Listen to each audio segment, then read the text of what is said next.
presenting today, the title is going to be Topological Transformations and New Visions for Public Space. And these are just some images of different kinds of objects. So the first thing I want to say is that what I'm trying to do, or what I'm aiming to do, is to bridge the gap between macro and micro-urban scales through design and new forms of public space, or the reappropriation of public space. To do that, I'm going to give a background of the urban design discourse and the different arguments about public space that already exist. We all know Jane Jacobs, Kevin Lynch, David Harvey, Habermas, and they all have different debates. So there's political, there's open space, and then the outline is a traditional city that was in the 1940s, the invaded city from the 1950s to the 1970s, the abandoned city, and the reconquered city. And the arguments for public space within those notions is that in the traditional city, the public space is centered as a market or a meeting place, while in the invaded city, traffic has completely taken over public arena, negatively impacting public space, and that's also due to the automobile influence in the 1950s. The abandoned city is where public space has been abandoned and residents are highly automobile dependent. And finally, the reconquered city is post-intervention of an abandoned or invaded city, where automobile reliance has increased and public spaces have refurnished. So taking it from there, I'm going to place myself in between Richard Sennett's endless city and open city argument of public space, but also taking some forms of Jane Jacobs' argument about public space, and then creating a new form that's visible to today's form, or the future. From there, there's other arguments or other perspectives on public space. There's economic and socio-spatial political aspects to it too. I'm placing myself in the socio-spatial aspects of it, so that's where the streetscape is the focus of the public space. Notions of a contested park, the public accommodation, so these are all interests or debates that go on today. From there, I want to ground my study or my research in a specific real space and a landscape of mobilizing power and socio-political contestation through the city of Cairo. But not only through the city of Cairo, but you can also take this framework that I somehow design or come up with to address it to the relative cities in transitions, or densified cities, or the global south, or cities in the Middle East. So specifically, Cairo would be because when you look at the public space in Cairo, Cairo is one of the cities which has the highest density of people and the lowest square meters in public space. The existing public space in Cairo right now would be the street. The street is where pedestrians negotiate with cars, buses, street vendors, and the right-of-way. So this is just an image of a typical street in Cairo. You can see there's all the cars. It's also where all the people congregate. It's also where all the street vendors congregate. So in Cairo, there's a clear need for public space. Over the past 2 centuries, the built environment of the city has spread rapidly, intensifying to the point that most accessible open spaces have all disappeared. Priority is given to the automobile, the road network within the cities is continuous. And the only definition of public space is the street. So if I take a timeline, the same timeline and apply it to Cairo to get a better understanding of it. Initially, there was a period in the 19th century of housing planning for Cairo, down in Cairo. It was based on public space and boulevard. He took the plan from Paris and implemented it to Cairo. But it never succeeded for political, economic, social, reasons in the city. And then if you take it in the 19th century beginning, informal growth started to grow. And then satellite cities moving out to the desert city. And this is on the curve of also the population increasing up to 20 million today. The only notable part is the only thing that the city strives to do for public spaces is Al-Azhar Park, which was built in 1999 by the Aga Khan. And that's the only attempt for public space within the city. This is Al-Azhar Park. It was originally a dump site, and they turned it into a park. And the goal of it was to bridge between the gap of the two sides of the city. There's a side that's really informal and it has settlements, and then another side is where the formal city grows. And to a relative extent, there's debates whether it's an inclusive or an exclusive public space, but it is a public space that exists within the city now, and it's one attempt to address the issue. From there, I'll try to make a larger debate. So the first one would be the one about the built environment in Cairo. The second one would be public infrastructure, so how that relates to the automobile, the tram lines, and all that, and how that influences urban growth within the city. But you also look at political aspects and different time periods of politics that also affect how the city grows and expands. And lastly is the urban design and the public space debates. The four lines that run across, this isn't an initial attempt, but I'm trying to run parallels between all these different diagrams. So you would see the first one would be the Haussmann period, where public spaces were addressed within the master planning of the city. The second one would be the socialist period within Cairo, when informal grew massively and it wasn't addressed. The second one would be neoliberalization, where satellite investor cities grew massively. And the last part would be, so there's, the only thing right now is a 2050 vision for the city of Cairo. It was designed or proposed by the government before the current revolution. And so it's on hold and we're not quite sure where it's gonna go, but the visions for it will be altered or revised because they don't address any of the city concerns while it's in the transition phase. And so within that, I place this off of the new debates of public space for, let's say, the year 2050, if we run that same thing, and where public space and new forms of public space would be, simply because in cities such as Cairo, westernized or European plazas won't really address the needs of the people. To go from there is how to use existing realities to create or facilitate new forms of urban space. What I would try to attempt to do would be a historical contemporary function of public space and analysis of such, relevant issues of urban planning found in Cairo and other relevant cities that suffer from the same issues, a history of Cairo's built environment with the objective of identifying patterns in development, analysis of daily use of space, daily activities, who uses the space, how they use the space, how they go about the space, propose a possible approach that can address an unexploited scale of intervention, the in-between space, or urban voids within the city, and improve existing realities further than just implementing or imposing. Potential grounds of research that could be a possible site, but it's not figured out yet, it's based on research, would be something called the Ataba Street Market, which is a street market that exists currently. It's a street and a space that people took over as an informal market, but it's also developing into places, issues such as Mumbai or Colombia, where informal markets then become also slums because people that work there would prefer to live there and they make it their habitat and such issues like issues of urban planning. This is an image of the market currently. And the location of the market is that gray. It sits right in between the historic city of Cairo and a really informal settlement on the other side. So it's a gap. And it is an issue right now. It is going to be addressed in the new vision, and there are potential competition proposals to address this specific site, relatively for the reason that it sits between the historic site and the informal settlement. Another potential ground of research would be along the Nile, and it would be to possibly produce social equitable design along the waterfront versus the argument of today in deindustrializing cities and waterfronts each usually the highest prime real estate value. And in cities such as Cairo, there's a lot of informality or a lot of issues that go beyond this real estate, so maybe a possible line of research going there. So lastly, by 2050, 80% of the world's population will be living in cities. And so what does that mean for the future of cities?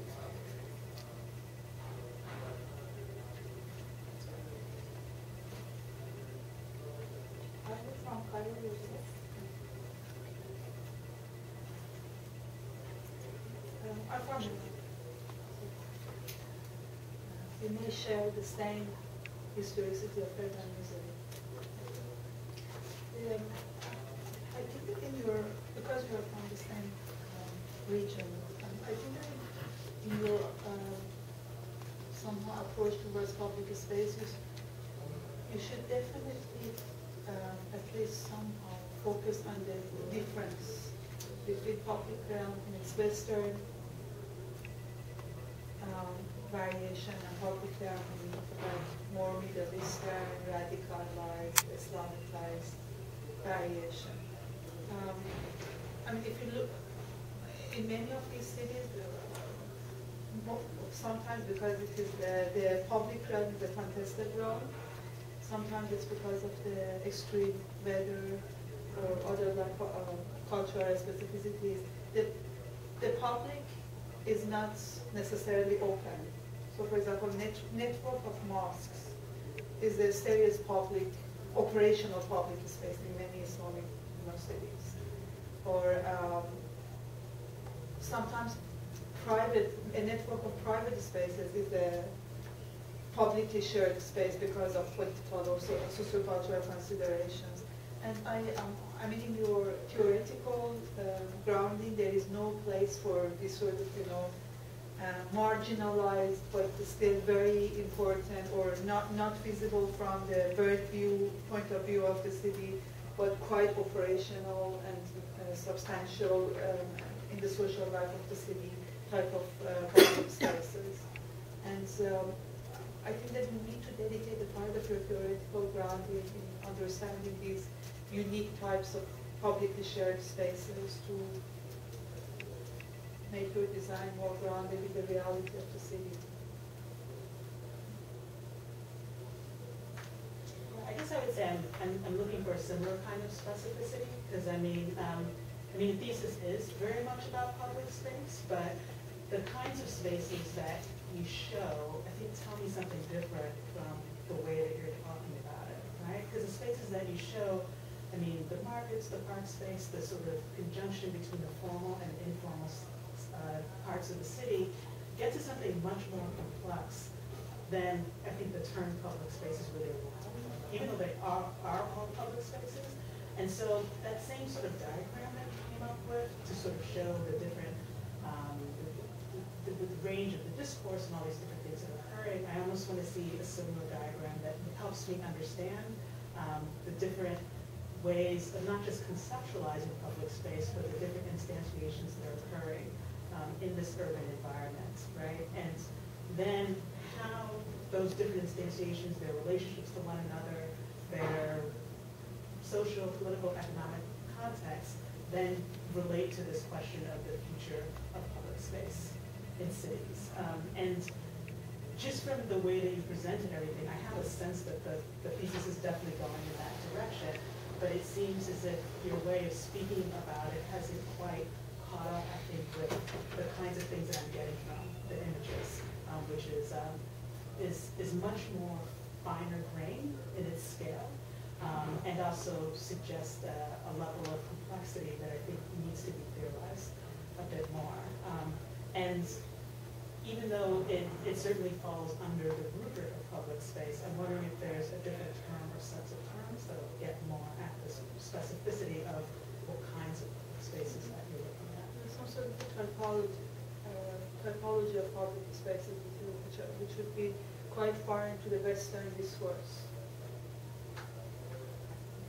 I'm curious about your title. I wonder if you could talk about topological transformations, because I think in some sense, I mean, I agree with the comments in that there's some form of critique, like you're saying that the park is kind of a singular moment that maybe isn't necessarily responsive to whether that space is actually being used. And so I think we just need to know a lot more about your position on, first of all, like an understanding of what the topology is right now, and what you mean by I guess what's at stake in kind of thinking about the fact that there should be a transformation. I think that's what's not clear to me. Okay, well, what I'm trying to do is through the transformation is kind of the point that she pointed out, is to produce a new kind of space that addresses issues further or beyond the realm of westernized or European plazas, for example, or park, because as Jana was also mentioning, there's a finer grain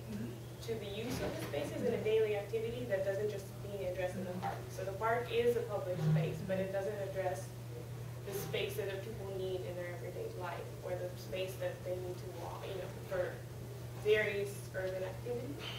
So that's the part of the, I don't know if that answers your question, but the transformation is to, I guess, through the research to get to a new form or a new type. But in a way, I guess what I'm curious about is that you're kind of already making the argument that exists, that like space is being used in non-classically Western ways, and but then where does the transformation, like it would be really interesting just to kind of document the use of that space. But then I guess is it a transformation in the way that it's understood, or is it a transformation of that space? Like is there a change of? I guess what I want to do is an actual physical or design form of transformation, because the analysis of the space would be through the street. but all these cannot always, I mean, the fact that all these different types of use of spaces exist in the street is a problem within itself. But if I take a breakdown of all this and maybe create, I mean, this is just throwing out there, but create some sort of form or something that domesticizes these markets, makes them have a different kind of space, produce, I mean, it's not well thought out, but I'm trying to get to your, but it's taking it away from the street or delayering the street to have something that produces a new kind of space versus just, I guess the word is to accept the existing reality that all these exist in the street and try to produce something new that transforms not only the idea, but also an actual physical form. And it's a different diversity of Cairo, am I right? Yeah, well, that's where I would ground my research, but then I'm hoping that it would relate to different cities because I'm pretty sure there's other globalizing cities that have the same issue. If not specifically all the same issues, but something that's relative or create a framework that addresses issues that are. If we go back to the quote that you laid out about density of the city, you don't have to go back. Okay. And you indicated that Cairo is, everybody knows, one of the densest cities in the world with the lowest amount of open space per capita. And in your range of possibilities for thesis, you were saying that I would want to do something about the street, or something about the Nile, or something about creating more open spaces like the Al-Azhar Park. But in the first two, the Nile is there, and the streets are there. And your interventions will probably be more about elevating them by way of ordering the activity in them, or cleaning them, or manicuring them in some way to become platforms for public activity in a more civic sense, in a less utilitarian sense, to be good for the lungs and all. In the second category, where you're introducing open spaces, you're definitely coming in to clear, to create clearings of, I don't know what scale, you haven't told us. Because obviously the Al-Azhar Park is of a scale that is very unavailable right now in Cairo. And there's something about it that is definitely daunting in the way that to mediate itself back into the scale of the city and the surrounding neighborhoods, there are a lot of these projects that are coming in to stitch it back. So is the project a clearing project, and at what scale? Or is it elevating existing facilities like roads or rivers, etc., to become a certain kind of public space? And I think I agree with everybody's comment that by now the term public space has become a bit too large. It has lost its limit of elasticity for you, and that you might be able to say, I'm working on this plan, and then working on it. I also think that if you do that, then you do not have to spend a lot of time, and I know it's a great exercise to clarify the evolution about the debates of public space, but it might become a self-consuming exercise, in the sense that it becomes self-contained. And then you can focus on one aspect of it that you can construct clearly a lineage for both in Cairo and in here. Related to that too, I suspect that there's, so much you can learn from looking quite closely at some of those spaces, which, in relation to that sort of the literature review and this just the urban design discourse on public space, I think that there's so much that could come out of that condition. Because I think the other thing, and I understand that you're still very early in the project here, but I think it's definitely not too early to really get closer at formulating your position. You did talk about sort of situating yourself between other theorists, but I wonder if that situating can become a little bit more clearer by looking at the spaces themselves and understanding something distinctive that's going on there that's not being addressed in this discourse. So do you have any thoughts on is a clearing project or a revitalization project? Well, I guess my initial interests were clearing. I don't think it's elevating. I understand the concept of it on the Nile because it already exists, but I don't. The only reason I'm putting the Nile in the picture is because if you calculate the amount of open space that the Nile provides to Cairo, it probably brings Cairo way high up in terms of the square meters of Yeah. open space per Yeah, person. well, that's part of the reason that I considered denial, but the only reason is that it's not, well, one, it's not accessible, two, it's not being used or functionalized. So I guess that would frame the argument. So of- then, yeah. would the project become ways in which the Nile can become more accessible? I can't answer that question right now. Because then that quantification Is it different? requires a very different scale. And also, yes, the city is becoming very deep now, far away from the Nile, but the fact that the Nile cuts through it allows for heightened access to the open space, and the open space of a different scale, but also could produce nested scales of open space within the Nile, or along the Nile. That one would not be able to produce if one is only intervening on the time.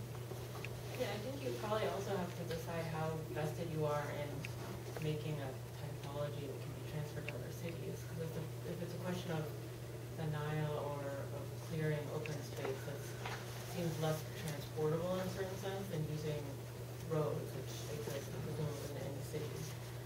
And I don't really know how, so I think that's another question that you're going to have to ask yourself soon, is whether you're truly interested in developing a typology that can move around between different cities. And I think what everyone has been saying, which is to look at the specificities of this city, it seems like there's a lot of richness that you can get by being specific right now, and I don't know how much you'll be able to get, like, I don't know how much of that same richness can be transported if you're really interested in making some How much comments. do you think that, to what extent do you think that transportability is essential? Well, I mean, I'm only getting that out of the presentation. So you want it to be transportable? It was This one was- argument. this was- I'm only saying this because this is how you began and this is how you ended. And so for me, I'm just getting that from you. But then the middle of your presentation, the meat of it is about Cairo. So I think that you're gonna have to decide pretty soon if the bookend is what you're interested in, which is this problem of open space in cities, or if you're really interested in specific types of, public space that exists in Cairo and cities like Cairo. Because I think there's a huge difference between regional cities, even if you're interested in the Middle East and the global South. It's a huge difference between, I think, culturally, all the different ways that, you can say global, you can say global South, you can say Cairo and the Middle East, like all of those are different scales. And I think you have to decide soon which of those scales you're really interested in. Also, related to scale is the question of visibility, which might confirm it sometimes and sometimes deny. So you might be in the smallest crevice in the middle of the city, but because of the visibility of the Nile, you know where you are, you're able to say that that space is very vital in giving me a sense of, not so much the transportability of the space, but its ability to take me somewhere else. Whereas sometimes, because the space may be very vast, but absolutely doesn't provide any visibility, and therefore the understanding of where you are is not part of it. Now, I don't know whether that notion of looking out from the public space of the world is part of your thesis, but it could be something to consider, particularly when you have conditions like the Nile, where it becomes a space where you really locate yourself towards Africa, towards the world, and to every neighborhood of that. Do you see Africa? You are in Africa. Yes.